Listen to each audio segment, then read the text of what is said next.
Hello class second. आप सभी का स्वागत है आपकी विज्ञान की कक्षा में। आशा करती हूँ कि आप सभी बच्चे अच्छे होंगे। बच्चों, पिछले पार्ट में हमने क्या पढ़ा था आपको याद है? और पिछले पार्ट में मैंने आपको एक बहुत महत्वपूर्ण बात भी बताई थी। What is the difference between home and house. आज हम पढ़ेंगे, क्या पढ़ेंगे? आज हम पढ़ेंगे पाठ का 11। पाठ का नाम है सूर्य, चंद्रमा और तारे। The sun, the moon and the stars. आज हम किसके बारे में पढ़ेंगे बच्चों? आज हम कुछ नेचुरल बॉडीज के बारे में पढ़ेंगे। When you look up in the sky, बच्चों जब भी आप ऊपर आसमान में देखते हैं तो क्या दिखाई देता है? जब दिन में देखते हैं तो सन दिखाई देता है, और रात में देखते हैं तो आपको मून दिखाई देता है, और ट्विंकल ट्विंकल लिटिल स्टार्स दिखाई देते हैं। हमारे ब्रह्मांड में सूर्य, चंद्रमा, तारे और ग्रह आदि आते हैं। बच्चों, जो हमारा यूनिवर्स है, जो हमारा ब्रह्मांड है, उसमें सूर्य, चंद्रमा, तारे और क्या आते हैं बच्चों? प्लैनेट यानी कि ग्रह आते हैं। सौर परिवार यानी कि सोलर सिस्टम में सूर्य एक तारा है। सूर्य क्या है बच्चों? सन इज अ स्टार। आइए सूर्य, चंद्रमा, पृथ्वी व तारों के विषय में और सारी बातें जानें। चलिए मैं आपको सैर कराती हूँ आसमान की। सूर्य, बच्चों आप सबने सूर्य देखा होगा, सन को देखा होगा। सूर्य क्या है? दूर से क्या दिखाई देता है? राउंड बॉल दिखाई देता है ना, और ऐसा लगता है कि वो एक आग का गोला है। तो सूर्य एक बड़ा गोला है। किसका? आग का। सूर्य अथवा सूरज सौरमंडल के केंद्र में स्थित है। तो सन कहाँ स्थित है बच्चों? सोलर सिस्टम के सेंटर में स्थित है, जिसके चारों ओर पृथ्वी एवं सौरमंडल के अन्य ग्रह घूमते हैं। यह गर्म, चमकदार और विशाल है। कैसा है बच्चों? हॉट है, चमकदार है और विशाल है। यह हमें ऊष्मा तथा प्रकाश देता है। यह पृथ्वी से कई गुना बड़ा है, किंतु पृथ्वी से दूर होने के कारण छोटा सा दिखाई देता है। हमें जो सन है वो छोटा सा दिखाई देता है ना, लेकिन वो पृथ्वी से नंबर्स ऑफ टाइम बड़ा है। यह पृथ्वी के लगभग कितना दूर है बच्चों? 15 करोड़ यानी कि 15 करोड़ किलोमीटर दूर है। पृथ्वी पर सूर्य के बिना जीवन संभव नहीं है। पृथ्वी पर सूर्य के बिना जो है जीवन बच्चों संभव नहीं है। सूर्य से पृथ्वी तक प्रकाश आने में लगभग 8 मिनट का समय लगता है, और यह पूरब दिशा में उदय होता है। इसके उगने का समय प्रातः काल कहलाता है। जिस समय सूर्य हमारे सिर के लगभग ऊपर आ जाता है उसे हम दोपहर कहते हैं। बच्चों आपको पता है sun rises in the east, और उसे हम मॉर्निंग कहते हैं। और जब बच्चों वो एकदम हमारे सर के ऊपर दिखाई देने लगता है तब हम उसे नून कहते हैं। ये भी हमें पता है कि sun sets in the west, सूर्य पश्चिम दिशा में छिपता है। जिस समय सूर्य छिपता है वह सायंकाल कहलाता है। बच्चों अब आप देख सकते हैं ये क्या है? ये पृथ्वी यानी कि हमारी अर्थ है। पृथ्वी ब्रह्मांड का केवल एकमात्र ऐसा ग्रह है जिस पर जीवन संभव है। यानी कि अर्थ इकलौता ऐसा प्लैनेट है बच्चों जहां लाइफ पॉसिबल है, जहां लोग जीवित रहते हैं। ये आकार में गोल है, किंतु सूर्य से छोटा ग्रह है। पृथ्वी अपने अक्ष पर घूमती है, जिसके कारण दिन और रात होता है। बच्चों जो ये अर्थ है ना, ये अपने ही एक्सिस पे रोटेट करती है। क्या करती है? रोटेट। इसके वजह से ही डे और नाइट होता है, दिन तथा रात का बनना। अब हम पढ़ेंगे बच्चों formation of day and night. पृथ्वी अपनी धुरी पर एक चक्कर 24 घंटे में पूरा करती है। पृथ्वी के जिस भाग पर सूर्य का प्रकाश पड़ता है वहां दिन होता है। पृथ्वी का वह भाग जो सूर्य के विपरीत होता है वहां रात होती है। कैसे बच्चों? देखिए ये पृथ्वी है और ये अपने एक्सिस पे घूमा करती है। ये नॉर्थ पोल है और ये साउथ पोल है। ठीक है, अब आप देख पा रहे हो बच्चों, जिस हिस्से में आप देख पा रहे हो सन की किरणें पड़ रही हैं वहां क्या है? वहां दिन है। और जिस हिस्से पर नहीं पड़ रही हैं वहां रात है। फिर बच्चों ये घूम के फिर से ये हिस्सा इधर आ जाएगा, तो वहां दिन हो जाएगी और यहाँ रात हो जाएगा।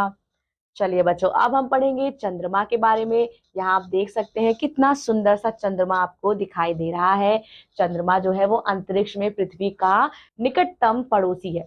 बच्चों देखिए, आप अच्छे से रिमाइंड कीजिए, ये आपका सन है। सन जो है वो सेंटर में रहता है और ये आपकी पृथ्वी है। पृथ्वी जो है वो सन का चक्कर लगाया करती है। क्या करती है बच्चों? सन का चक्कर लगाती है। सन का चक्कर लगाने के साथ साथ वो अपना भी चक्कर लगाती है, खुद के एक्सिस पे भी रोटेट करती है, खुद के एक्सिस पे भी रोटेट करती है। और ये पृथ्वी है हमारी, ये खुद के एक्सिस पे भी रोटेट कर रही है। और पृथ्वी का चक्कर कौन लगाता है? तो पृथ्वी का चक्कर लगाता है हमारा चंद्रमा। यह धरती से बच्चों करीब कितने 3,84,000 किलोमीटर दूर है। चंद्रमा पृथ्वी का एकमात्र प्राकृतिक उपग्रह है। चंद्रमा पर वायु और जल नहीं है। चंद्रमा पर बच्चों ना हवा है ना पानी है और यहाँ जीवन जो है वो संभव नहीं है। चंद्रमा पर स्वयं का प्रकाश नहीं होता है, इसके पास इसकी खुद की लाइट नहीं होती। बच्चों ये सूर्य के प्रकाश का ग्रहण करता है। चंद्रमा पृथ्वी का एक चक्कर पूरा करने में लगभग कितने दिन लगाता है? 27 दिन लगाता है। चंद्रमा की विभिन्न आकृतियां, different shapes of the moon. बच्चों तो जब आप आसमान में देखते होगे तो हमेशा मून का शेप एक जैसा नहीं लगता है। कभी फुल मून होता है, कभी बिल्कुल भी मून नहीं होता है, कभी थोड़ा सा दिखाई देता है। आप यहाँ देख सकते हैं ना बच्चों, जब एक भी आसमान में आपको कुछ भी नहीं दिखाई देता, बिल्कुल भी मून नहीं, उससे हम अमावस्या कहते हैं। ठीक है, नो मून। जब थोड़ा सा दिखाई देता है, फिर थोड़ा सा दिखाई देता है, फिर थोड़ा सा दिखाई देता है, और बच्चों कभी कभी वो पूरा दिखाई देता है जिसे हम फुल मून कहते हैं। और फिर से बच्चों उसका फेस जो है वो चेंज होता रहता है। चंद्रमा अपनी आकृतियां बदलता रहता है। जब हम चंद्रमा को बिल्कुल नहीं देख पाते हैं तो इसे अमावस्या कहते हैं। एक दिन बाद नया चंद्रमा दिखाई देता है या नई आकृति का होता है और कमान की तरह दिखाई देता है। 14 दिनों में चंद्रमा एक गेंद की भांति गोल हो जाता है। इसे पूर्ण चंद्रमा या पूर्णिमा कहते हैं और इसे चंद्रमा की कलाएं कहते हैं। ठीक है, अब बच्चों हम पढ़ते हैं स्टार्स के बारे में। ये बहुत गर्म होते हैं तथा चमकदार पिंड होते हैं। हम इन्हें आकाश में रात्रि में चमकते हुए देखते हैं। ये बहुत बड़े होते हैं। सूर्य से दूर होने के कारण ये हमें बहुत छोटे दिखाई देते हैं। इनमें स्वयं का प्रकाश होता है बच्चों, जैसे कि मून में स्वयं का प्रकाश, सन सूर्य में स्वयं का प्रकाश होता है, वैसे तारों में भी स्वयं का प्रकाश होता है। लेकिन मून जो है वो अपना प्रकाश सूर्य से प्राप्त करता है। सूर्य के तेज प्रकाश के कारण दिन के समय इन्हें नहीं देखा जा सकता। अब बच्चों है रोचक तथ्य। हमारी आकाशगंगा में 5% ऐसे तारे भी हैं जो सूर्य से भी बड़े और चमकीले हैं। अब हम पढ़ेंगे बच्चों छाया या परछाई के बारे में, यानी कि शैडो के बारे में। बच्चों आप ये देख सकते हैं कि शैडो कैसे बन रही है ना, तस्वीर में आपको दिखाई दे रहा है। प्रकाश जो है ना बच्चों सदैव सीधी रेखा में चलता है। ये आप देख सकते हैं बच्चों, ये जो सूर्य की रोशनी है ये हमेशा एक दिशा में ही चलती है। लेकिन जब कोई वस्तु प्रकाश के रास्ते में आ जाती है तो प्रकाश उसे पार नहीं कर पाती और वस्तु की छाया बन जाती है। छाया को परछाई भी कहा जाता है। ठीक है बच्चों, अब आप देख सकते हैं कि ये सनलाइट है। सनलाइट के आगे अगर कोई भी चीज आ जाती है तो इसकी परछाई जो है वो सामने बन जाती है। ठीक है, छाया सदैव प्रकाश के विपरीत दिशा में बनती है। अंधेरे में कभी छाया नहीं बनती। अगर अंधेरा होगा तो कभी भी शैडो या परछाई नहीं बनेगी। चंद्रमा, बल्ब व मोमबत्ती के प्रकाश में भी छाया बनती है। किसमें किसमें बच्चों? मून में भी, ट्यूबलाइट में भी और कैंडल में भी। जब हम धूप में बैठते हैं, चलते हैं, खेलते हैं तो हमें अपने अपोजिट बच्चों हमें हमारी परछाई दिखाई देती है। परछाई का बनना। पुस्तक को जलती हुई मोमबत्ती के सामने रखो। बच्चों अपनी पुस्तक को अगर आप जलती हुई मोमबत्ती के सामने रखोगे, कैंडल के सामने रखोगे, तो मोमबत्ती का प्रकाश पुस्तक के आर पार नहीं जा पाएगा। अतः पुस्तक की परछाई कहाँ बनेगी? दीवार पर बनेगी। कुछ पदार्थ से प्रकाश आर पार नहीं जाता, उन्हें अपारदर्शी बोलते हैं, जैसे कि लकड़ी, लोहा, पत्थर। इनमें से प्रकाश जो है वो पार नहीं कर पाता, लेकिन कुछ पदार्थ से प्रकाश का आर पार हो जाता है। उन्हें पारदर्शी यानी कि ट्रांसपेरेंट कहते हैं। क्या कहते हैं? ट्रांसपेरेंट कहते हैं। जैसे कि बच्चों हवा, जल, कांच आदि। छाया व परछाई केवल अपारदर्शी वस्तुओं की ही बनती है, पारदर्शी की नहीं बनती है। सूर्य कहाँ निकलता है? सूर्य पूरब में निकलता है तो छाया पश्चिम में, तथा सूर्य जब पश्चिम में छिपता है तो छाया पूरब में बनती है, अपोजिट बनती है।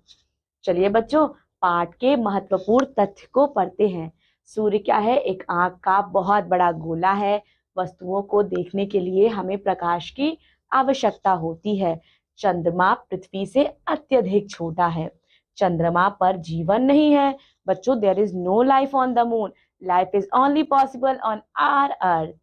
चंद्रमा का स्वयं का कोई प्रकाश नहीं है।